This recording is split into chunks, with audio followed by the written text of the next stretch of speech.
это потому, что здесь выступали самые именитые мировые звезды, и надо постараться показать уровень, потому что культурный город. Немножко о программе, может быть, там, не знаю, будут ли какие-то сюрпризы, будут ли какие-то, не знаю, премьеры, будет ли что-то новое на концерте? Что бы вам хотелось этим концертом? Каким бы вам хотелось, чтобы он был? Сюрпризов, наверное, не будет особо много, потому что все-таки первый зарубежный концерт в рамках турне новой программы «Арнау». До этого у меня было мировое турне «Династия», и сам по себе этот концерт, мне кажется, уже будет, ну, я, по крайней мере, на это надеюсь, уже будет каким-то сюрпризом, потому что очень много новых песен, которые ранее исполнялись, но никогда не исполнялись в Санкт-Петербурге. Вот. Вы впервые в Петербурге? Я впервые здесь. Вот, не знаю, наверное, походили, посмотрели, вот какой город вам понравился, не понравился, ну, он вообще-то особенный, да, там самый необычный город России. Вот какое у вас впечатление о Петербурге? Я, к сожалению, не выходил, не гулял, и я только успел посмотреть на город только тогда, когда с аэропорта ехали до гостиницы. Я всегда так делаю, потому что перед выступлением, перед концертом я люблю оставаться один на один с самим собой, чтобы сконцентрироваться, думать о предстоящем концерте, чтобы собраться с мыслями. То есть это ваша настройка такая? Да. Какие еще у вас, не знаю, может, еще какие-то есть особенности перед концертом? Что вы... Перед концертом я стараюсь не болтать, не разговариваю. Бывает, что так иногда, ну, в зависимости от состояния голосового аппарата, я иногда бывает, что полдня могу не разговаривать, или день. Ну, иногда по 2 часа. Для того, чтобы привести голос в форму, надо соблюдать какие-то режимы и давать концерты с песнями на большом диапазоне.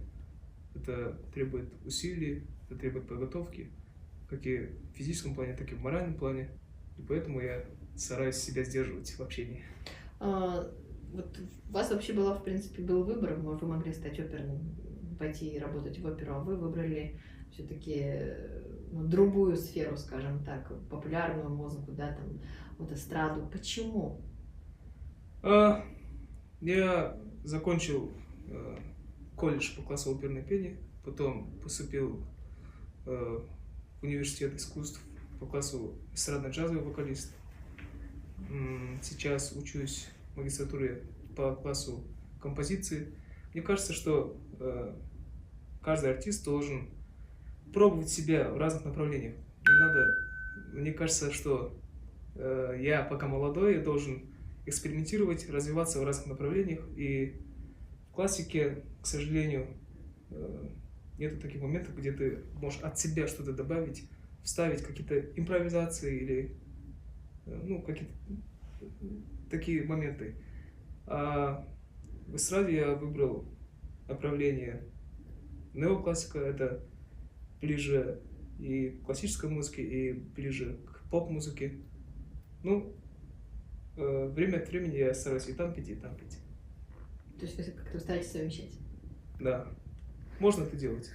Вообще, любой эстрадный исполнитель, в первую очередь, он должен пройти академическое, прям такое настоящее классическое образование. Это, допустим, профессиональные танцоры, чтобы стать профессиональными танцорами, они учат основы балета. Деми-плие, там я чуть позабыл, как у них там называется. Точно так же и в пении. Если ты хочешь стать хорошим эстрадным певцом, или джазовым певцом, или рок-музыкантом, ты в первую очередь должен получить академическое классическое образование, чтобы иметь базу знаний. То есть это вам помогает брать самые невероятные ноты? Мне с педагогами повезло очень.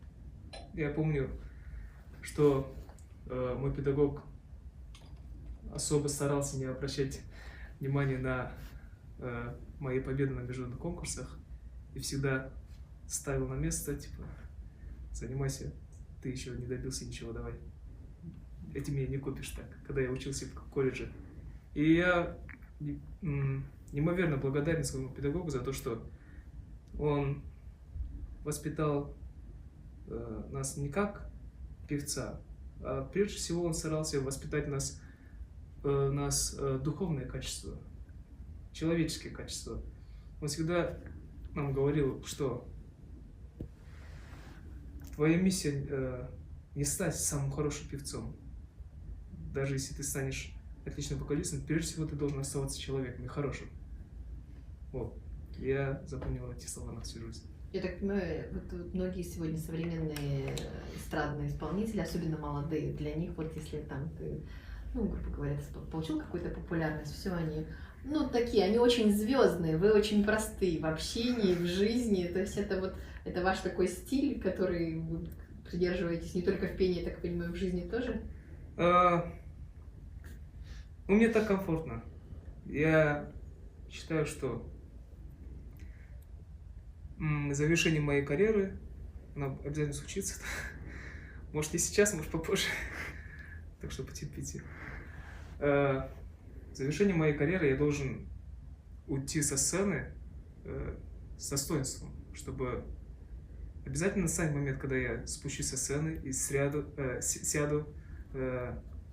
со зрителями вместе смотреть концерт.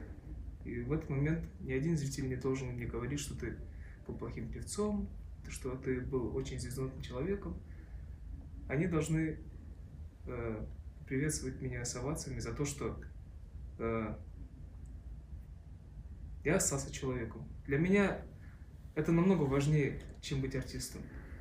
Я, конечно, далеко не самый лучший и далеко не ангел, но я как-то стараюсь каждый день бороться с самим собой. Если коротко в двух словах сказать, вот философия вашей жизни, в чем ее суть? Просто надо помнить, что мы все рождаемся людьми и умираем. Все одинаково умираем. И то, что мы сейчас имеем в этой жизни, нам может казаться, что это какой-то большой бонус, где у тебя карьерный рост, личное счастье, деньги, слава. Но на самом деле это испытание, посланное оттуда. Это испытание. Для нас это, конечно, большой бонус. Мы просто этого не понимаем. Мы должны помнить, что Аллах нас испытывает. Одному человеку ничего не дает. Абсолютно ничего. Ни счастья в личной жизни, ни денег, ни популярности, ни авторитета. А другому дает все. Счастье, деньги, карьеру, семью хорошую. И в этот момент он смотрит. Тот, который получил все, он будет благодарен Аллаху. А тот, который ничего не получил, он будет ненавидеть его. Это испытание. Вы должны стараться через это пройти достойно. Спасибо. Спасибо. Ну, скажите, в оперу вас звали петь? Несколько лет назад звали. А в какие смыслы? В какую? Это было лет где-то 5 назад, наверное, 6. Я не помню. Но мне надо было развиваться в жанре неоклассика, в опере и в классической пении. Мне все нравится, но единственный момент, я хочу импровизировать, я хочу добавлять от себя что-то, какие-то свои вокальные фишки, приемы. А как вы думаете, Европа, я так понимаю, у вас уже были выступления в Европе, там, например, в Лондоне, вас вообще принял континент или примет ли в будущем, как вы вообще себя видите вот на, так скажем, европейской сцене? Ну, я до этого много выступал в Европе, но сольный концерт в Лондоне мы собрали, и, конечно, там публика чуть-чуть отличается от азиатской публики, где я привык работать. Азиатские зрители, они намного эмоциональнее.